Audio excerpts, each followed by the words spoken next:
am 20 years old, I moved out on my 18th birthday and never looked back. I mostly moved out due to how strict my parents were. When I say strict, I don't mean something like home by 10 p.m.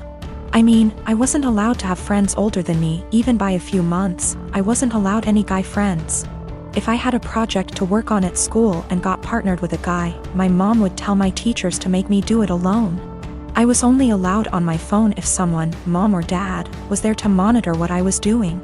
Weekdays my bedtime was 9 p.m. and weekends 9:30 p.m. I could only have sleepovers if it was at my house, and all of my friends have to be questioned to make sure they were clean, meaning they didn't have boyfriends, no tattoos, went to church, you get it. So you can imagine, I had literally 1 or 2 friends. By 18, I didn't have any plans, I just packed my stuff and left. My parents weren't happy and tried for months to get me to come home, but I didn't plan on it. Anyways, I landed a damn good job and was able to get my first apartment shortly after. My friend is over at my house almost every day with her boyfriend and we just hang out. I didn't cut out all contact with my parents, but I limit it to only special occasions. My mom wanted to have a Zoom family call, whatever it's called, and asked me to join. I figured what the hell, I'll join and say hi. As I'm talking to my little cousin, in the background you could see my friend's boyfriend come into the living room area. Everyone's face kind of froze and I didn't think much of it. My mom asked who it was and I told her, and she immediately gets annoyed. She started asking why he was leaving my bedroom, which he didn't. The bathroom is the same way towards the bedroom, so I could see why it would look like he left from my room. She and my dad proceeds to ask me why I have guys at my home, why is he 21 hanging around me? I just turned 20, but yeah, it was like I was 15 again. My mom then insists I have him leave. At this point my friend and her boyfriend hears this and goes like WTF? I didn't know what else to do but laugh.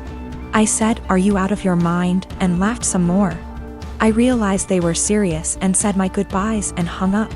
Later I started getting messages that my parents are upset I laughed at them, and my family says it's in my best interest to apologize, because I was being an asshole for laughing. I laughed at them then hung up, so I thought it was rudish, especially after being told I was by my aunt as well. I'd feel terrible if I did such a thing, but someone did point out they'll never change their ways, so I think I might have to. You know, I've got no idea how to set boundaries, but I'm sure there's a few articles that can help me with that. I found out from my little cousin that my mom has been asking where I live, so now I'm kind of scared for that. Though not many know my address. If she asked the right people she might find out, I hope not. I, 37M, have 3 girls, 8, 10, and 12. Their mother walked out on us for another man when our youngest was around 4. My ex still stays in contact, though, and pays child support. A few weeks ago while doing laundry, I saw red spots on my oldest's underwear. I asked her if she knew about it, and she cried and told me she tried to call her mom, but my ex didn't call back. She'd been stuffing toilet paper in her underwear, hoping that would work. I explained to her that periods are nothing to be ashamed of, and found some great resources online for us to review together. I took her to the store to pick out brands of feminine products she wanted to use. She picked Playtex Sport because she's a gymnast. After we were done, I decided I should do the same thing with my other 2. My 12-year-old volunteered to be part of preparing them, and we made a whole night of it. It was wonderful. And I learned a lot. I even learned what a menstrual cup is, and how they benefit the environment. The other day, my ex called back. I'll usually arrange a video chat and leave the room so they can have some alone time, and when they're done chatting, I'll come back in to talk boring co-parenting stuff like school, bills, etc. This last time, my ex was furious with me for talking about periods with the girls. She shouted at me that I was sick and perverted. Why didn't I call her myself if I knew it was so urgent? I could have called one of their grandmas / aunts, but my mom has dementia, while her mom and sisters call me a loser because I teach kindergarten, so I'm not fond of them. My ex told me I was being immature and should have just toughed it out for the girls. This really pissed me off, so I shouted back that maybe if she wasn't such a deadbeat and answered her goddamned phone once in a while, she could have handled this. I brought up everything she does that hurts them. She hasn't been to a single soccer game, piano recital, or gymnastics meet in 2 years. Every other weekend when they come home from her house, they go straight to their rooms. only to emerge hours later asking me why she loves her new husband more than them, and what did they do to make her leave. My ex responded by saying I should tell them it's not their fault I couldn't satisfy her, and I screamed. And she just smirked and pointed behind me, saying, "Look what you did," when I turned around. My 8 years old and 10 years old were standing in the doorway crying. It broke my heart. I never shout, so I know I scared them. My 12 years old stormed in and started screaming at her mom, and while I appreciate her sticking up for me, this is not a battle I want her fighting. My ex hung up before I could fully de-escalate the situation. And let's just say the girls have been given free reign of the ice cream and limitless hours of video games, because I feel so bad. I even watched all the Twilight movies with them, so don't say I don't love them. 6 years ago my son Matthew had a daughter with his now ex-wife Josie. I have always thought of Josie as my own daughter, so when they divorced 7 years ago due to my son cheating, I was conflicted and disappointed. Josie wasn't particularly close with any of her family, so my husband and I naturally took them in. Josie was an angel. She had insisted that we didn't have to lift a finger more than before we had taken them in, and though she was hurt, she kept civil around Matthew. My husband and I held a huge hand in raising their daughter Ruth, because Matthew remarried less than a year later and now has a 4-year-old son after disowning Ruth. 2 years ago my husband was diagnosed with lung cancer. It was hard on everyone, especially Ruth. They were extremely close. She told him about her girlfriends and boyfriends before anyone else and has always wanted him to be the one to walk her down the aisle at her wedding. Matt rarely ever visited and didn't answer our calls, often saying that we had other kids, so it wasn't like my husband was dying lonely. Last night Matt stopped by to talk about inheritance.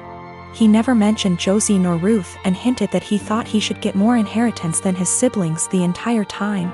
My husband and I shared awkward looks until he decided to cut in. He explained that everyone would get a piece, but he'd focus more on Ruth and Bonnie, one of our other grandkids. Matt got angry and said that Ruth was just a bastard and that his son deserved more than her. My husband got furious after that and left the room saying that he wouldn't include Matthew at all. Matt yelled back and turned to me saying that Ruth wasn't worth it because she'd just grow up to be a whore like her mother. I told him that I'd rather have her mother as my daughter than him as my son and insisted that he leave. I'm getting phone calls from Matt's wife and family friends saying that my husband and I overreacted, and he was just angry that we were playing favorites. To clear some things up, Josie did not cheat on Matthew. Josie and Matthew met later in college and Josie was known as a party girl. Before that, Ruth isn't the product of an affair, but we are planning on getting a DNA test because what Matthew said has gotten under Ruth's skin. She was at the house when this occurred and overheard it. When it came to taking in Josie and Ruth, we didn't hesitate because Josie is not from here. She and Matt lived in another country until he moved them here a few months before he got caught cheating, and they had nowhere else to go as Josie was a stay-at-home mom.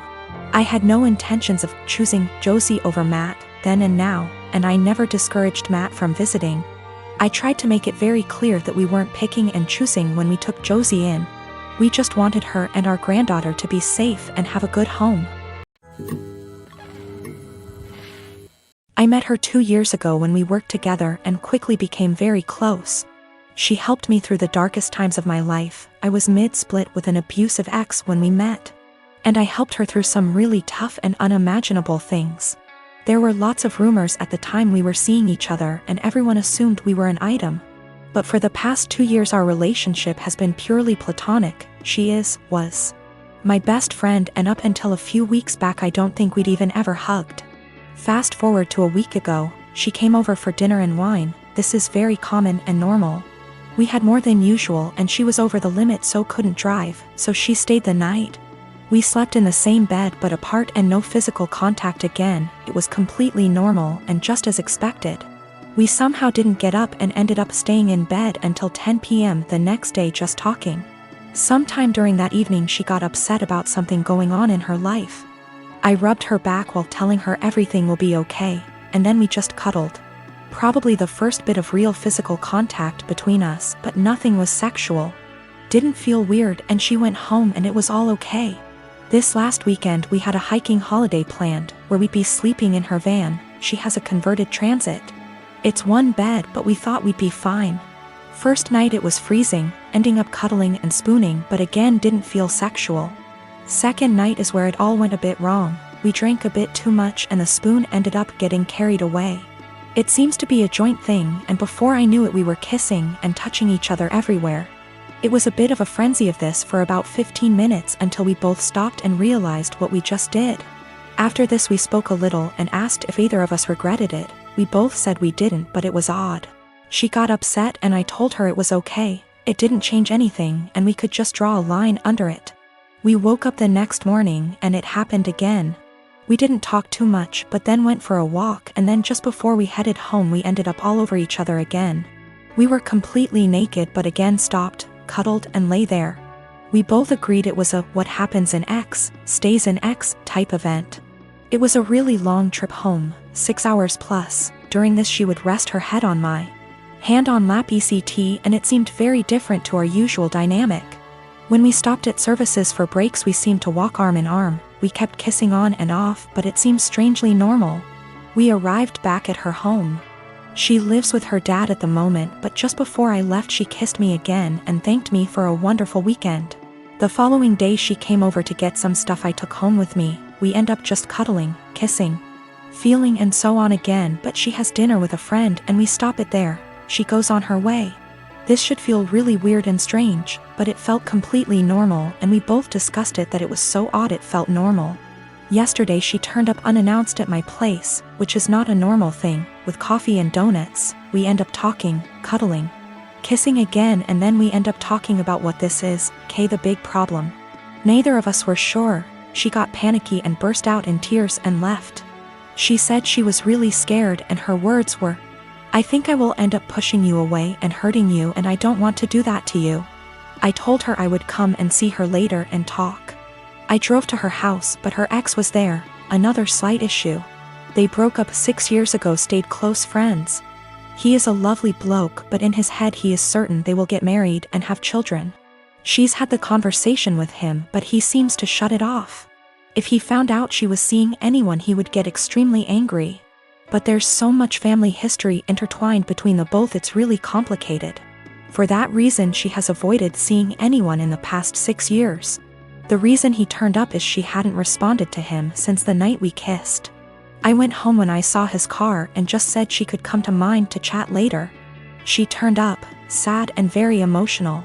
She explained she ran off because she is terrified of losing our friendship. I said let's just cut the romance out, draw a line under it and be friends again, but she seemed to not speak much when I said this.